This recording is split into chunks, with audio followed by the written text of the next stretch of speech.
mais um programa do Conspira Analisa. O nosso programa tem a intenção de dialogar, refletir e analisar temas da conjuntura e que sejam de interesse da classe trabalhadora. O tema de hoje será a guerra de Israel contra o Irã. E o nosso convidado é o professor e historiador Vanderlei Elias Neri. Olá, Vanderlei, quero desde já agradecer você ter aceitado o nosso convite para mais um bate-papo do Conspira Analisa. Olá, Eliane. É sempre um prazer fazer esses debates que a gente tenta esclarecer algumas questões, né? Vamos ver se hoje a gente bate um papo legal. Ótimo.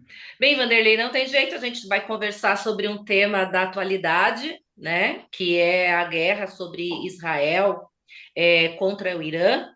O, Foram 12 dias de conflito, né? E se encerrou no dia 24/6, né? Então é um tema bastante atual. Nós vamos aqui tentar hoje, nesse nosso bate-papo, conversar as razões dessa guerra, né?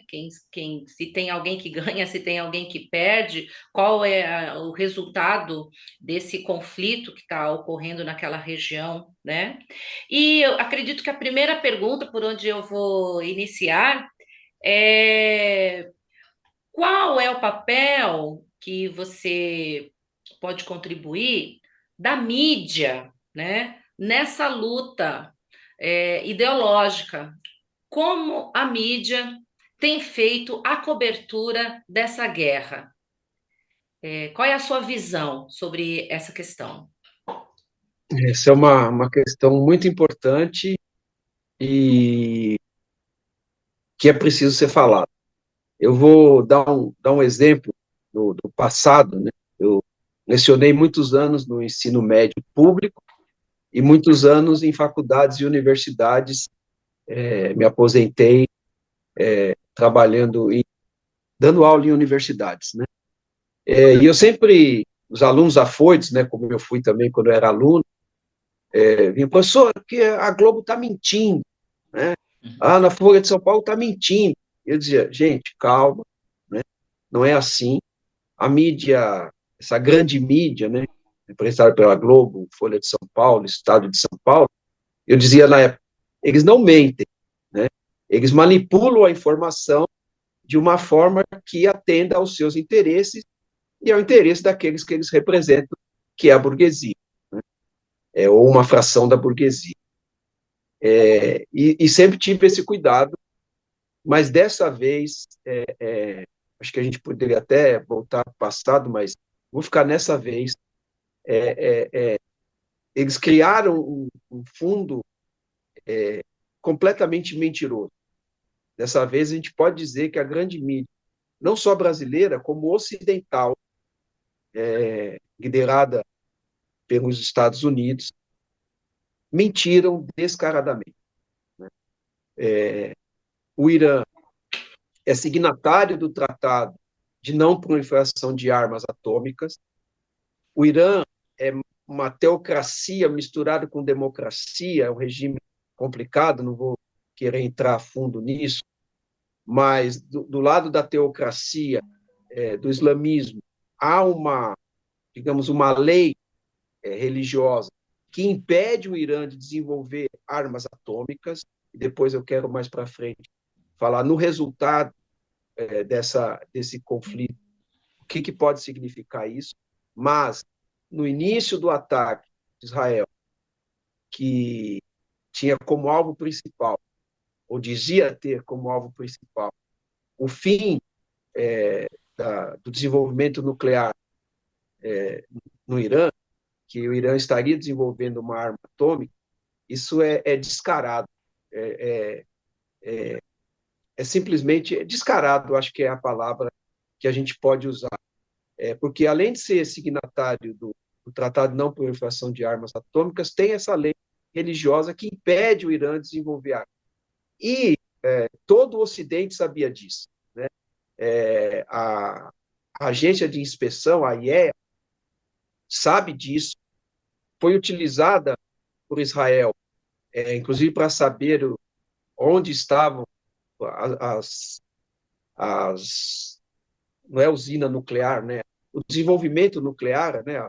Assim, as instalações nucleares do Irã, isso também vai ter consequências, né? Então, assim, o papel chega a ser ridículo, né? E acho que a mídia, essa mídia oficiosa, essa mídia, essa grande mídia brasileira e ocidental, ela sai desgastada. Eu acho que depois do Iraque, em 2003, que já foi um escândalo, com essa questão do Irã, dessa afirmação de desenvolvimento de arma atômica nuclear, a mídia ocidental sai desgastada, porque assim foi uma mentira deslavada. Eu nem gosto muito de usar esses termos, mas eu acho que nesse momento é o que cabe. Logo que começou, eu pensei inclusive em gravar um vídeo falando sobre isso, depois eu preferi esperar o desenvolvimento do conflito, né? Mas eu acho que a melhor definição é essa, é uma mentira deslavada e que desgastou. Claro que eles sempre podem se recuperar, porque eles têm o poder econômico nas mãos, mas desgastou a mídia ocidental, porque foi, de fato, foi um exagero usar o argumento de que precisava atacar o Irã preventivamente, porque o Irã estaria desenvolvendo arma atômica. Então, eu acho que o papel da mídia foi esse, né, de dar um argumento para aquele maníaco psicopata que, que governa Israel, de atacar um país que nunca agrediu ninguém. O Irã já foi agredido duas vezes, e com os Estados Unidos por trás, né? Na guerra Irã-Iraque, nos anos 80, e agora nessa, nessa agressão. E, no início a gente não nem chamava de guerra, né? Uma agressão sem fundamento. Quer dizer, tem fundamento, nós vamos falar sobre isso. Eu espero que a gente fale sobre isso. Mas o fundamento que eles colocaram como original para iniciar essa guerra, ele não existe. Poderá existir a partir de agora, mas ele não existia antes da agressão de Israel contra o Irã. É, a gente conversou um pouquinho antes, né? E eu vou usar esse termo aí que você utilizou, essa rearticulação, porque depois não, a guerra na Palestina, os olhos agora vão se voltar para lá. O que aconteceu, o enfrentamento do Irã também tem consequências sobre a resistência lá na Palestina. Talvez hoje a gente não entre nisso, mas acho que é uma coisa interessante. O que acontece agora com o olhar novamente lá para a Palestina, né? Mas você falou de algo de uma rearticulação. Então, nesse confronto de Israel com o Irã, lógico, há consequências políticas, há consequências econômicas, e a mídia cumpriu aí essa tarefa, né?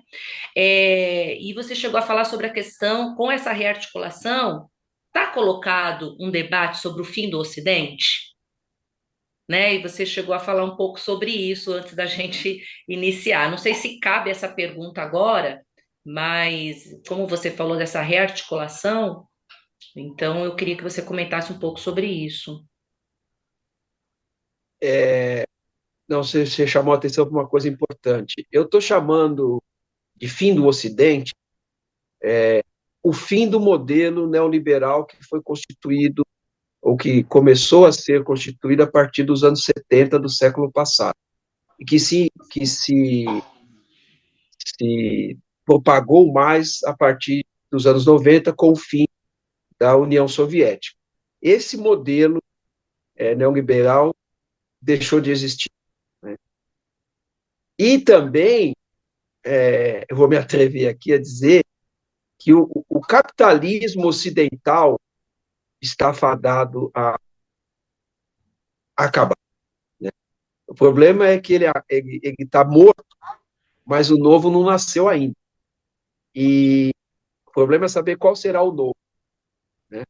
Se será regimes extremamente autoritários e que dê ainda impulso a esse capitalismo morto, ou se há alguma possibilidade de reação da classe trabalhadora de uma mudança de sistema. E aí alguém poderia perguntar, mas está falando do fim do capitalismo no Ocidente e o Oriente? Eu preferia chamar, e a Ásia? A Ásia é um caso à parte, nós vamos até talvez falar um pouco disso mais à frente, mas a Ásia é um caso à parte com a China, Rússia e o Irã tem uma questão fundamental aí, e aí tem os BRICS, etc. Nós vamos ter que ter um pouco mais de calma para entender o que acontece com esses países. Mas o capitalismo liderado pelos Estados Unidos e pela Europa, esse capitalismo está, eu não vou usar a palavra morto, vamos ver o que vai vir na sequência. E a sequência, é claro que pode demorar, a história não é de hoje para amanhã, né? E só para terminar, eu quero dizer assim, quem está mais, assim, digamos, a bancarrota mesmo é a Europa, né? Tanto que, se para um bom observador, percebeu que ninguém deu importância ao que os europeus falaram sobre o ataque de Israel. Os europeus não têm menor consistência, menor voz política no cenário mundial hoje. Hoje, se tem um setor que tem voz no cenário mundial, ainda no Ocidente, é os Estados Unidos, né, que ainda é um império, mas um império em franca decadência. E do outro lado, você tem China e Rússia, que são atores internacionais que têm ainda voz, né? Os europeus, seja a Alemanha, a França, estão sendo ridicularizados, né? O Trump ridicularizou o Macron no G7, né? Sim, desmoralizando mesmo. Então, a Europa é o setor do Ocidente que está mais falido e que está mais jogado à margem da política internacional, né? Hoje, a política internacional gira em torno de Estados Unidos, Rússia e China, e claro, com seus aliados, mas quem está digamos aí, no comando dessas relações internacionais, Estados Unidos, Rússia e China, com agravante para os Estados Unidos, que Rússia e China estão cada vez mais ligados, né, cada vez mais unidos, o que é um sério problema para os estadunidenses. Então, vamos fazer o seguinte, Vanderlei, não vamos perder a oportunidade. Como você já era a próxima pergunta, mas como você já anunciou aí nessa sua fala, né? Com a questão dessa para onde vai o capitalismo, né? É, nesse cenário, é, o Irã ele entra em contato, né? Ele busca apoio, sim, né? E busca não só apoio, mas talvez influência, mais um posicionamento mais aberto de relações com a China e com a Rússia, né? Tanto que teve conversas. Então, acho que se você puder, já vamos entrar um pouquinho nesse tema, depois eu volto lá para outra pergunta sobre essas relações. Irã, né? China, Rússia, e você bem direto, e os BRICS, né? Então, como você já deu aí um gostinho na nossa boca, deixa a gente sentir o paladar agora. Vamos lá. Bom, a relação Irã, China e Rússia está diretamente ligado ao BRICS, né? O Irã faz parte hoje do BRICS e a Rússia e a China são as principais lideranças dentro do BRICS. Mas há uma relação mais direta entre Rússia, Irã e China. Então, vamos primeiro a uma que já está bastante consolidada, que é China e Irã. A China construiu uma ferrovia que liga a China direto ao Irã. Já está funcionando. Aliás, o ataque israelense aconteceu um dia depois do primeiro carregamento que chegou da China no Irã, né? E por que essa ferrovia? Porque essa ferrovia diminui o tempo de transporte de materiais, né, entre os dois países, não só entre os dois países, mas toda ali a Ásia Ocidental, que, os, que o povo do Ocidente, como nós costumamos chamar de Oriente Médio, mas eu estou aprendendo a chamar de Ásia Ocidental, e além de diminuir o tempo, a China e o Irã não precisam usar o mar que é controlado pelas potências ocidentais, né? Principalmente pelos Estados Unidos.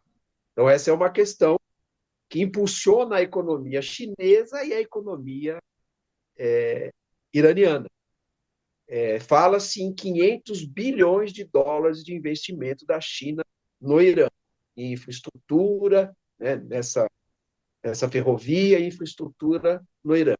Por outro lado, a Rússia tem um projeto, eu não consegui saber se já começou a ser construído, de uma ferrovia que liga a Rússia, passa pelo Irã e vai para a Índia, que também tem o mesmo objetivo, facilitar o comércio entre Rússia e Índia, e claro, com o Irã no meio, sem precisar utilizar o mar, que, de novo, é controlado pelas potências ocidentais, principalmente os Estados Unidos. Então, para um bom observador, percebeu que o Irã é um ponto-chave nessa ligação. Tanto a China buscando mais contato com o chamado Oriente Médio, e que vai se estender, inclusive, para a Europa, como a Rússia, com uma ligação direta para a Índia, o Irã é o entreposto de tudo isso. Então, o Irã é peça-chave no desenvolvimento comercial, tecnológico, industrial da Rússia e da China. Não seria coincidência achar que o ataque israelense tem tudo a ver com essa questão, e a gente poderia, inclusive, especular que os Estados Unidos estão por trás desse ataque, porque o Trump já declarou antes e agora que o inimigo principal dos Estados Unidos hoje não é mais a Rússia, como foi a União Soviética no passado. O inimigo principal dos Estados Unidos hoje é a China, que já é a maior economia do mundo, que tem o maior PIB do mundo, ultrapassou os Estados Unidos há muito tempo, é a fábrica do mundo, né? E para se manter como hegemônico, os Estados Unidos tentam, de alguma forma, afetar a China. E, claro, não destruiria a economia chinesa, impedir que esse comércio, né, direto entre China e Irã, e que atinge outros países, mas prejudicaria bastante o desenvolvimento chinês. Então, no começo a gente falou, né, que o argumento de acabar com armas nucleares, ou a possibilidade do Irã construir armas nucleares, é uma mentira escandalosa. Talvez essa análise que eu estou tentando fazer agora seja de fato o que eles buscavam, né?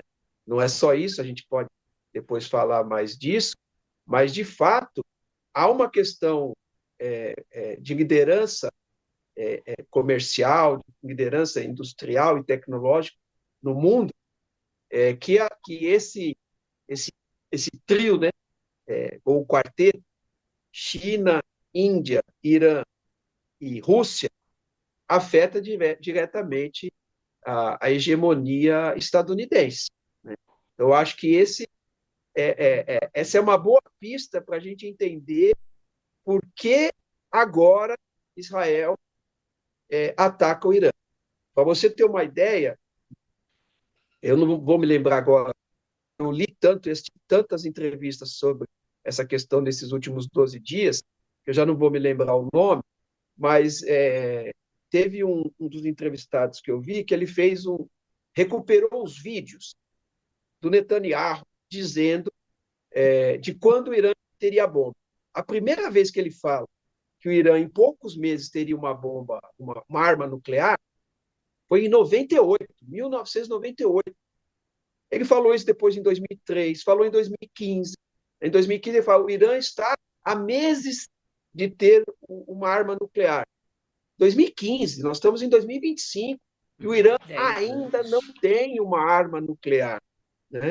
Então, talvez essa questão econômica, tecnológica e de liderança mundial nesse aspecto esteja por trás do ataque de Israel contra o Irã. E puxando para a questão dos BRICS, tem muitos analistas falando, e a gente vai ter que acompanhar e ver historicamente como é que isso vai desenvolver, que, na verdade, o ataque foi um ataque contra os BRICS, porque se há uma grande ameaça para a hegemonia estadunidense, é o BRICS, que ainda está engatinhando, mas já tem feito muitas coisas. Por exemplo, China e Rússia já negociam nas suas moedas, não usam mais o dólar, ou não usam completamente o dólar, né? E a China tem estendido isso para outros países, e isso está em discussão nos BRICS, para que os membros do BRICS façam transações comerciais na moeda de cada país. O que significa isso? Significa o fim dos Estados Unidos completamente. Porque os Estados Unidos hoje se sustenta no dólar. Se o Uhum. dólar deixa de ser a moeda, ou a única moeda utilizada no comércio mundial, nas transações comerciais mundiais, é o fim do império, é o fim definitivo do império que já é decadente. Então, essa questão que você colocou, de fato, talvez seja a questão fundamental para entender o porquê desse ataque. Tem outras questões, acho que no desenvolver da conversa a gente pode colocar, mas essa é uma das fundamentais. Certo. É, parece que está colocado, e se eu estiver equivocada, você me corrige, há uma competição econômica, né? E essa competição econômica, né, da qual o capitalismo sobrevive, ocorre uma movimentação das grandes potências, nessa disputa, quem vai estar à frente em dominar aquela região. Aí você falou que não é do Oriente, né? A gente também vai aprendendo bastante aqui no programa Conspira Analise e melhorando o nosso vocabulário na Ásia Ocidental, pela riqueza que tem naquela região. Esse ataque de Israel contra Irã parece que deixou o imperialismo norte-americano, na figura do Trump, meio que observando, não estava uma situação muito confortável, né? E você acha que nesses 12 dias de enfrentamento, né? Logo depois veio o cessar-fogo, que a gente vai tentar fechar com esse tema. Os Estados Unidos e Israel, eles saem desmoralizados? Eles saem desgastados frente à resposta do Irã, né? Então, O- vamos lá. eu acho que para responder isso, a gente tem que voltar um pouco porquê do ataque. O marxismo nos ensina que a gente não deve dar muita importância aos governantes. Eu vejo muita gente da esquerda dizer o Lula está no poder. Não, não. O poder no capitalismo pertence à classe dominante, que no caso do capitalismo é a burguesia. O Lula governa. Isso não quer dizer que ele não tenha nenhum poder. Não é quer dizer que ele não pode fazer as coisas que ele, algumas coisas que ele busca fazer. Isso todo governante vai fazer. Mas ele não tem o poder. E no Brasil isso está muito claro. A burguesia, através do Congresso, do Supremo Tribunal Federal, faz de tudo para controlar o governo e fazer aquilo que eles almejam, e não o que o governo se comprometeu, por exemplo, nas eleições, e aí fica esse debate esquizofrênico na sociedade, que nós não vamos falar aqui, mas eu usei isso para dar como exemplo. Então, não é para a gente dar muito peso nem ao Netanyahu, nem ao Trump.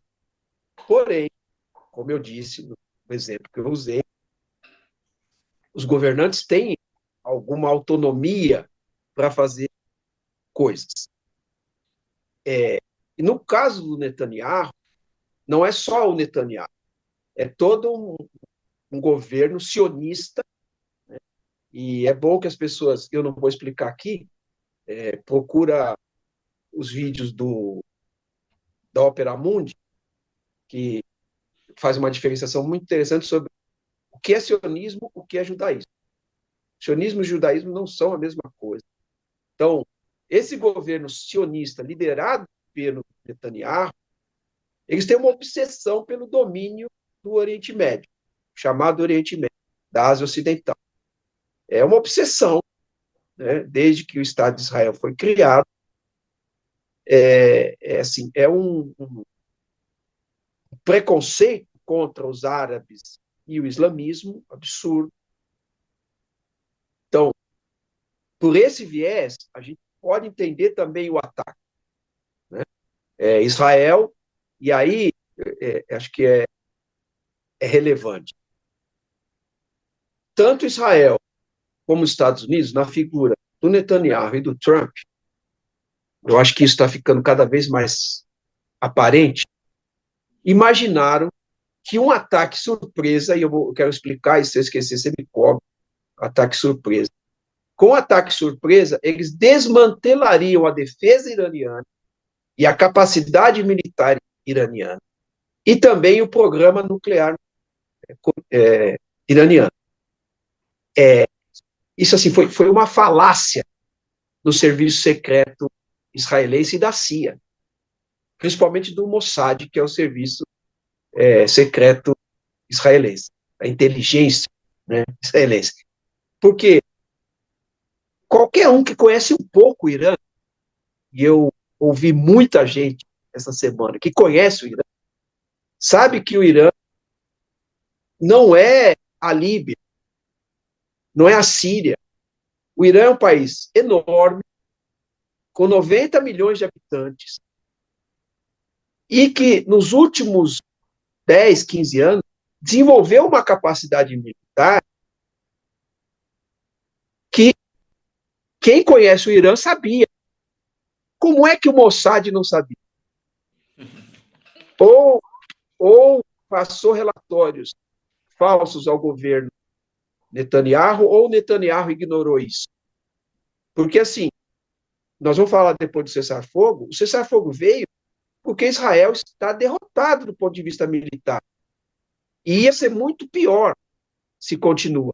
Claro que aí tem os Estados Unidos nas costas, né? Então, o Netanyahu é um psicopata. É assim que ele tem que ser tratado. O que ele está fazendo na Palestina é coisa de psicopata. São centenas de mulheres e crianças mortas todos os dias.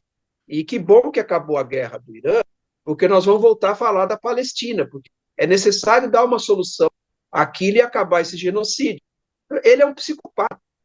Enquanto tal, havia uma preocupação mundial, China e Rússia, inclusive os Estados Unidos, de que em os ataques iranianos avançando e destruindo cada vez mais Israel, ele ousasse usar uma arma atômica, uma arma nuclear. A possibilidade? Um psicopata, sim. Porque o Netanyahu não é só a questão da agressão ao Irã. Fim a guerra para o Netanyahu tem a ver de se continuar no governo. Um psicopata igual o Netanyahu, a agressão que ele faz ao Irã tem a ver também como se sustentar no governo. E se esse cessar-fogo for duradouro, ele vai cair. E ele cair significa que ele vai para a prisão. Então, como eu disse no início, a gente não pode dar muito valor a um personagem, né, a um governante, mas também não podemos desprezá-lo. Isso vale para o Trump também, né? O Trump é difícil definir porque ele fala 4 coisas no mesmo dia diferentes. Então os analistas todos ficam perdidos, mas há uma questão fundamental aqui. Israel não agrediria o Irã sem aval dos Estados Unidos. E aí há uma polêmica, que talvez mais para frente a gente possa definir, é se o Trump já tinha dado o sinal verde ou foram pessoas do seu governo que deram o sinal verde e arrastaram isso para ele. Mas, de qualquer maneira, como nós não vamos ficar dando valor excessivo ao governante, o governo Trump deu aval a Israel atacar o Irã. Porque ficou muito claro, depois no desenvolvimento do conflito, que Israel sozinho não conseguiria enfrentar o Irã. Né? Então, é importante a gente observar isso, e também é importante que a humanidade não pode ficar presa na mão de psicopatas como Netanyahu. Porque se o conflito progride e ele usa uma arma nuclear, isso envolveria China, Rússia, Paquistão, que tem armas nucleares. A humanidade não pode se permitir a ficar nas mãos de psicopatas como esse. Então, a partir dessa sua fala, a gente agora provavelmente vai estar chegando aí nos momentos finais aí da nossa conversa. E você no meio bem no início dessa penúltima pergunta que eu fiz, né? Você falou que agora nós vamos voltar os olhos, né? Com o cessar-fogo, voltar com os olhos para a Palestina, né? Então eu queria que você tentasse nessa última questão falar um pouco quais foram os motivos aí desse cessar-fogo, né? É, é, fragilizou, está fragilizando ainda mais toda a pressão que o Netanyahu tem sofrido. Eu vou lembrar agora que na última semana nós tivemos ações internacionais de enfrentamento e de resistência da comunidade internacional de diversos setores se opondo ao que está acontecendo, esse genocídio, essa atrocidade, né, contra esse criminoso, a gente acho que pode falar isso, né, um criminoso de guerra que o Netanyahu. Então, o que vai significar agora, a partir de agora, que elementos podem estar colocados para nós, né, com o cessar-fogo? Então, nós, socialistas, não comemoramos vencedores de guerra. Aliás, nós somos contra a guerra, até porque quem perde na guerra é a classe trabalhadora. São os trabalhadores e trabalhadoras que morrem. Então, eu fico um pouco ressabiado, ressentido, quando eu vejo, seja gente de direita, de esquerda, comemorando, vencemos a guerra. Eu acho que não é por aí que a gente analisa o final de uma guerra.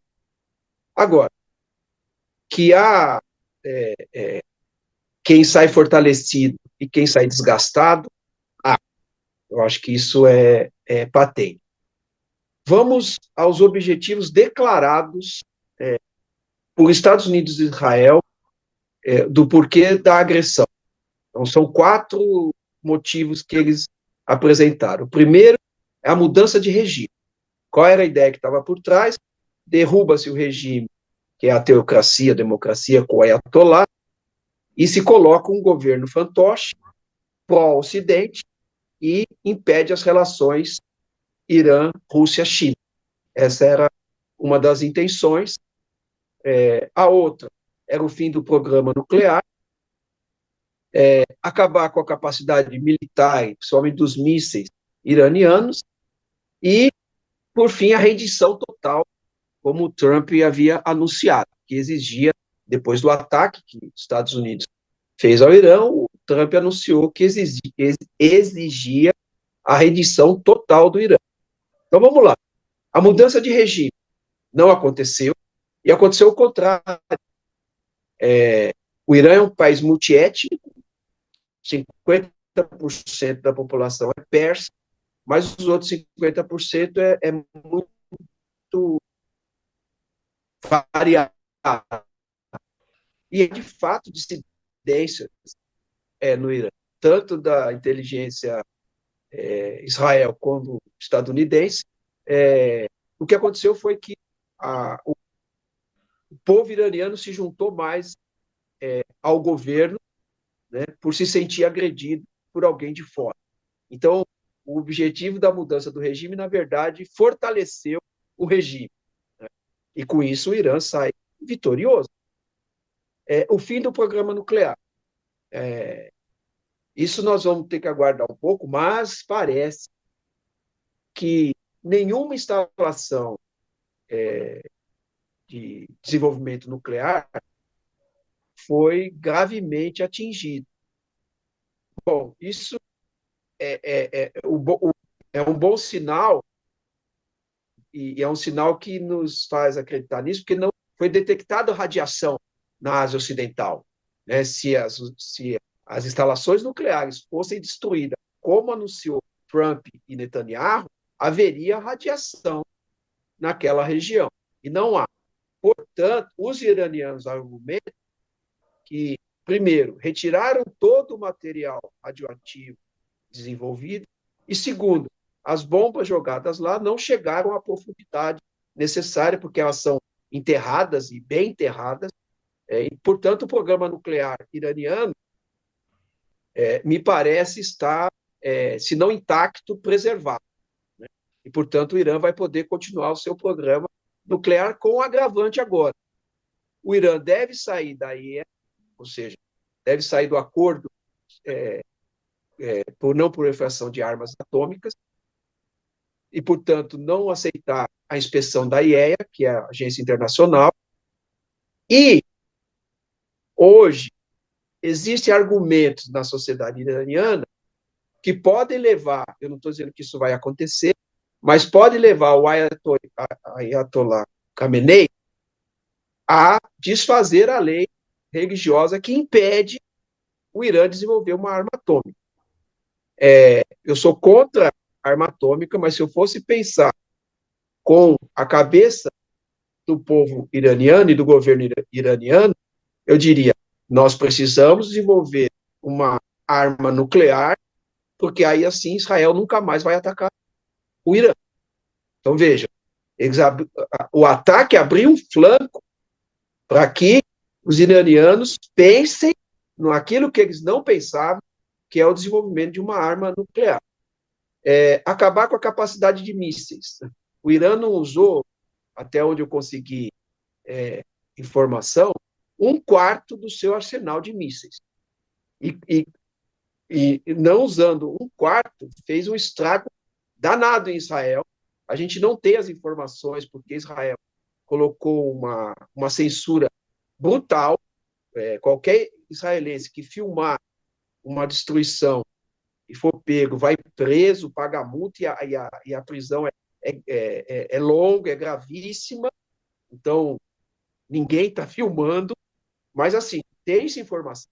Aeroportos foram destruídos, centrais elétricas foram destruídas, refinaria de petróleo foi destruída.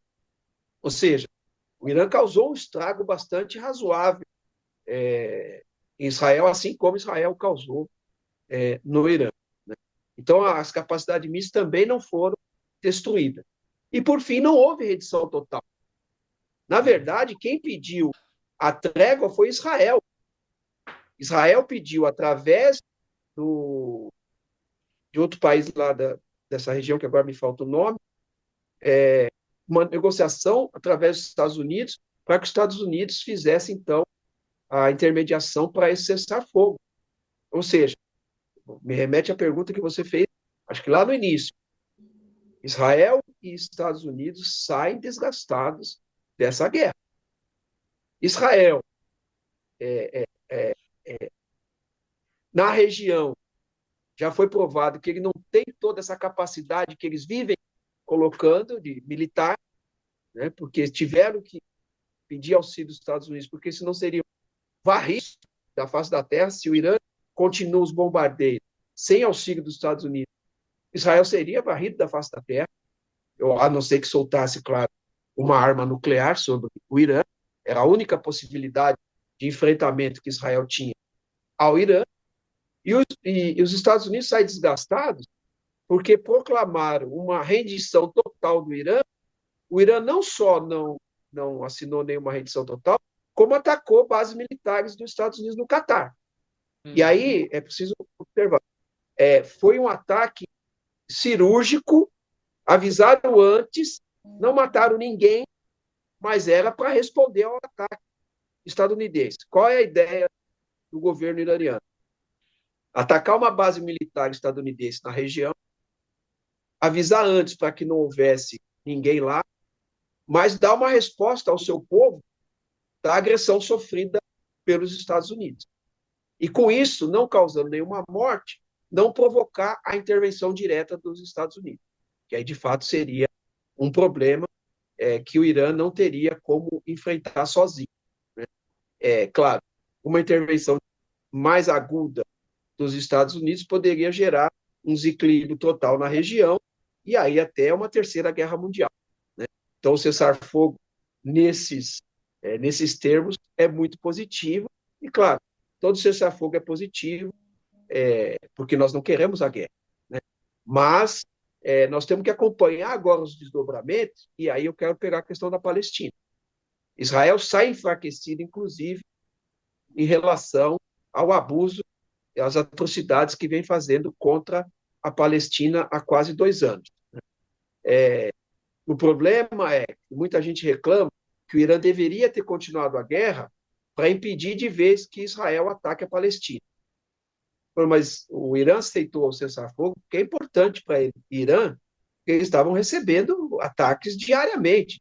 Israel estava atacando a, a, a Irã todo dia, então havia destruição, como há destruição em Israel, há destruição no Irã.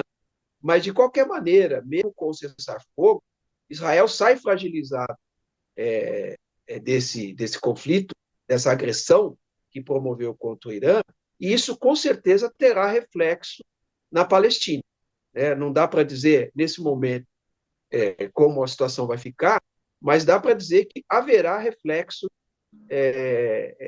na agressão que Israel tem promovido contra a Palestina, porque Israel saiu desgastado.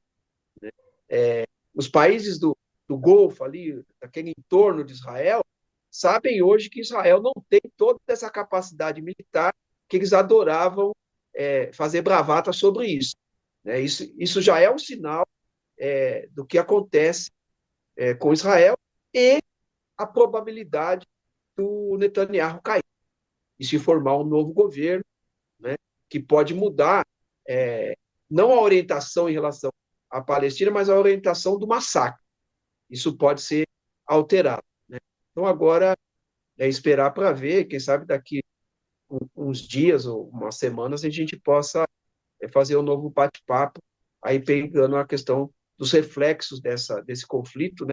Na questão da Palestina, que para nós é fundamental, porque a humanidade não pode se permitir um genocídio daquela forma como está acontecendo na Palestina. Certo, Vanderlei. Chegamos aí no finalmente. Eu estava aqui no silêncio, mas era observando bastante atento e a gente fica refletindo junto. Hoje o diálogo foi muito bom, foi rico, foi bem didático, né? Esperamos que o nosso programa Conspira Analisa tenha cumprido mais uma vez essa tarefa de dialogar sobre temas da atualidade e aproximar esses temas da nossa classe e nós estarmos com um olhar atento mesmo para essa movimentação desses imperialistas, mas sem abrir mão das nossas lutas, nosso olhar bastante atento para a nossa organização também. Né? Então, eu quero, para a nossa organização e para a nossa formação política, que essa é uma das intenções do programa Conspira Analisa, agradecer você ter atendido o nosso convite e até o próximo bate-papo. Obrigada. Eu é que agradeço. Até o próximo.